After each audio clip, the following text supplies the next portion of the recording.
Hi, I'm going to explain a bit about Chapter 7, which the name is Customer-Driven Marketing Strategy, Creating Value for Target Customers.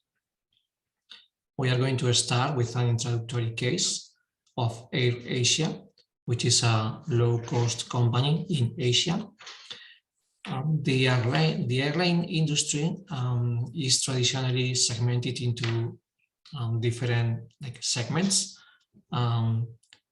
defined by two variables. One is the customer intention. Let me annotate this or point this.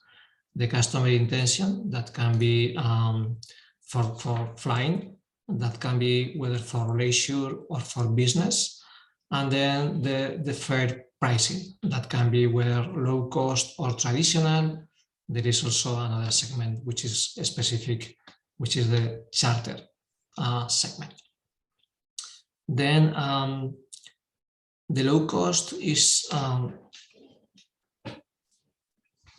segment of people who want to pay a low price.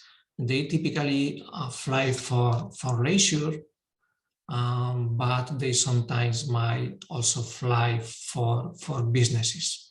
But in general, these consumers are price sensitive and they only want the flight. They don't want other additional services.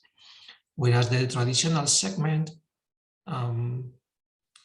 flyers might fly whether for leisure or for business also, but they want in both cases more services, like loyalty points, or they want to arrive into primary airports and so on.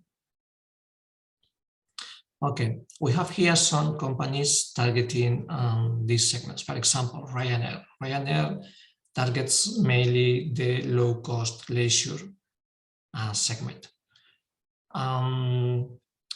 Iberia, for example, would target the traditional segment, whether for leisure or for business. And other companies like Vueling. Vueling is a company which is known in Spain, targets also leisure and business flyers, but who want to pay a low price. And AirAsia, our case example would be something like Vueling, okay, but in Asia.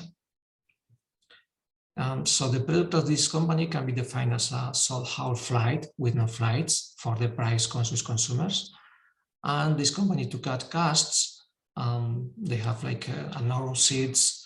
They only have one class of seating. They don't have any frequent flyer program, and they usually arrive into secondary airports. In fact, this company is one of the world's lowest unit cost per available seat, which is a kilometer, which is a typical or standard measure of cost in the airline industry, and is lower than most of companies in the world. For example, here we have this measure, the CASK.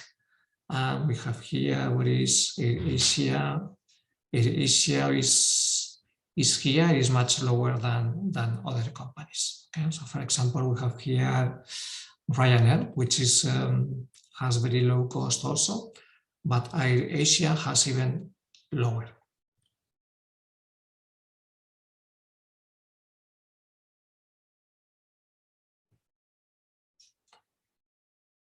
Okay, so the objectives of this chapter is to define the major steps in designing a marketing strategy, which are market segmentation, market targeting, and differentiation and positioning. These two last steps sometimes come together into one. Then to discuss the major basis for segmenting consumer and business markets. Then explain how companies identify attractive market segments and choose market targeting strategy, and finally to discuss how companies differentiate and position their products for maximum competitive advantage.